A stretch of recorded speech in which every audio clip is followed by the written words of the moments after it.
Hoje, no bate-papo com o autor, eu vou conversar com o Procurador da República, Manuel Pastana. Ele está aqui para falar sobre o seu livro De Faxineiro a Procurador da República, que está na segunda edição e que, pela história relatada, ganhou o troféu Superação em 2009 no programa Mais Você, da Rede Globo. Olá, doutor Pastana, muito obrigada pela presença do senhor. Eu que agradeço ao convite. A sua obra é uma autobiografia da trajetória de uma pessoa determinada que não se deixou vencer pelos obstáculos da vida e que, através dos estudos, chegou onde muitos sonham em chegar, mas poucos conseguem. Conte-nos um pouco sobre o que o motivou a escrever este livro. Bom, exatamente isso. Ajudar as pessoas, né, que eu tive realmente muita dificuldade, porque não é fácil, ainda mais no meu tempo, que em 1980 eu cheguei em Brasília, praticamente eram poucos os concursos públicos, né, e praticamente não havia cursinhos preparatórios. Então o primeiro concurso que eu fiz, era um concurso que só exigia o primeiro grau, e em 3 tentativas eu quase que erro o nome. Tão nervoso que estava, não tinha conhecimento, não tinha experiência. Embora eu fosse já um aluno bastante interessado em aprender, né, mas o concurso era uma novidade para mim. E a informação de alguém que já tinha passado, depois de 3 tentativas, uma informação de uma pessoa que tinha passado no mesmo concurso, ela me indicou os livros que eu deveria estudar, que naquela época em Brasília não havia o cursinho, que era um concurso para a Escola de Especialista de Aeronáutica, que fica em Guaratinguetá, e só havia cursinho no Rio e em São Paulo. Em Brasília não havia. E mesmo que houvesse, eu também não teria condições de pagar o cursinho. Pra você ter uma ideia, naquela época eu não tinha dinheiro sequer para pagar passagem de ônibus. Eu trabalhava de faxineiro, né? E algumas vezes vendia livro, mas também não conseguia vender muitos. E com essa ideia, com essa dica dessa pessoa, eu passei na 4ª tentativa. Depois de 3 reprovações, eu passei na 4ª. Só que, para infelicidade minha, eu fui reprovado no exame médico.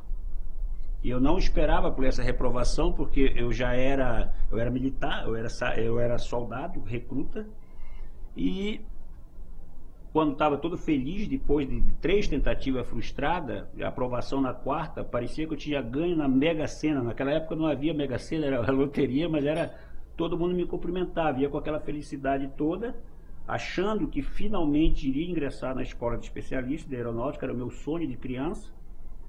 Sofri essa reprovação, frustração total, e aí vieram todos aqueles que me elogiavam, que me chamavam de esforçado e tal, eles vieram me aconselhar a desistir. Inclusive, alguns deles até disseram que quem nasceu para carregar pedra morrerá carregando pedra, né? Realmente eu perdi o piso, perdi o chão por alguns meses. Eu entrei, pensei em desistir tudo, voltar para a Ilha do Marajó, né? Mas aí vem sempre aquela esperança em que você não deve ali. Algo me dizia que eu não deveria desistir. Fiz a cirurgia, resolvi o problema médico e finalmente na 5ª tentativa eu fui aprovado novamente e ingressei na Escola de Especialista. E essas reprovações, que foram extremamente desconfortantes para os meus objetivos, no final elas se transformaram, né? Cada reprovação que eu tinha, eu procurava tentar corrigir aquilo que eu tinha errado. E aí eu me transformei no primeiro concurso, já depois de formado em Direito, para nível superior eu já passei em primeiro lugar. E aí esta história, uma história de vida, que em determinados momentos aí muitos leitores até me escreveram perguntando se era obra de ficção, porque era tanta, imagina tudo de dar errado para você e depois você consegue superar. Mas é justamente isso que eu passo pro leitor, que qualquer pessoa, qualquer um, isso eu falo de experiência própria e de conhecimento, porque eu conheço muitas pessoas que também tiveram muito problema e conseguiram sucesso. E é isso que eu coloco neste livro. Conte pra gente, doutor Pestana, como é que foi desenvolvido esse livro? Quanto tempo que o senhor gastou para escrevê-lo? Se contou com a ajuda de outras pessoas? Como é que foi esse processo? E até falar também sobre a divisão do livro, né? São vários focos, né, que o senhor dá aqui. O seguinte, eu sou muito pragmático. Desde quando eu me interessei pela leitura, porque na verdade eu me interessei pela leitura por causa de uma reprovação. Eu estudando na Ilha do Marajó, na terceira série do primário, eu fui reprovado. E fui reprovado, né? Fui reprovado porque eu não gostava de estudar nem de ler. E então eu levei uma surra do meu pai e uma surra da minha mãe, né? Mas o sofrimento físico foi bem menor do que o sofrimento moral. Porque nós estávamos numa pequena cidade, passávamos muita necessidade para estudar, que antes, eu nasci, né, na Ilha do Marajó mesmo, onde só havia uma casa e 3 quilômetros outra casa, e que o meio de transporte eram canoas, né? E a minha mãe, que se alfabetizou remando todos os dias, que a minha mãe era muito esforçada, nos levou para a cidade e chegamos lá, passando necessidade, porque lá no interior da ilha pelo menos não passava necessidade. Tinha caça, tinha pesca, naquela época o Ibama deixava de caçada, e não passava. E na cidade tinha que comprar tudo. E lá eu, passando necessidade, não queria estudar. Então sofri essa reprovação e a partir daí, né, a ficha, entre aspas, caiu de, bom, eu tenho que estudar, eu tenho que fazer, eu tenho que compensar o esforço, né, da minha mãe e para mudar de vida, eu queria. E aí foi aí que eu comecei a me interessar pelo estudo, né? E realmente passei, claro, muitos obstáculos, como eu falei na pergunta anterior. Coloquei neste livro, que está na primeira fase, que é a primeira parte do livro, que o livro tem 5 partes. A primeira parte eu trato desta história aí, que é uma história realmente de muita dificuldade. A segunda parte eu trato das técnicas e estratégias que eu adotei, porque são duas verdades num concurso público. No concurso público não passa se não estudar. Não existe milagre, não existe...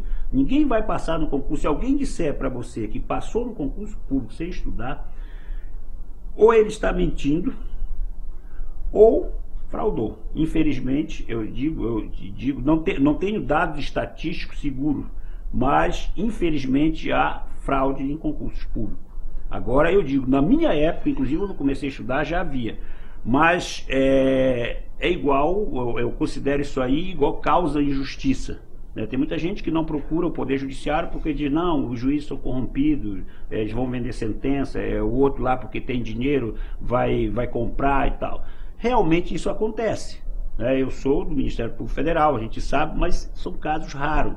O advogado que sabe pleitear, o advogado que sabe demandar, ele consegue sucesso porque tem sim, a grande maioria dos magistrados, eles agem de acordo com a lei. E a mesma coisa no concurso público.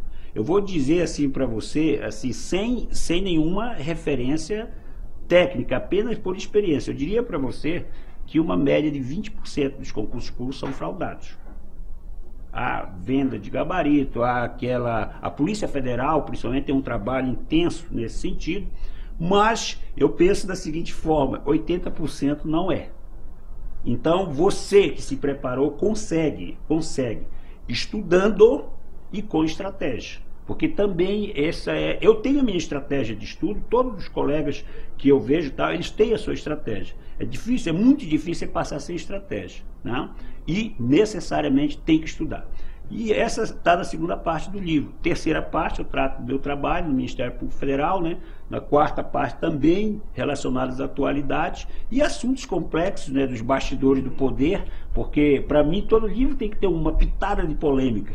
Né? E o meu livro também tem essa polêmicazinha, que é para incentivar o leitor. Eu não gosto de ler, por exemplo, eu não tenho aptidão para escrever, por exemplo, receita de bolo, essa coisa aí, que era um livro mais tal. Então meu livro tem que ter uma pitadazinha de polêmica, e tem. Agora, dentro da realidade, dentro daquele, eu não inventei nada. Aliás, eu me limito a relatar os fatos e algumas considerações que eu coloco ali para deixar o leitor a pensar.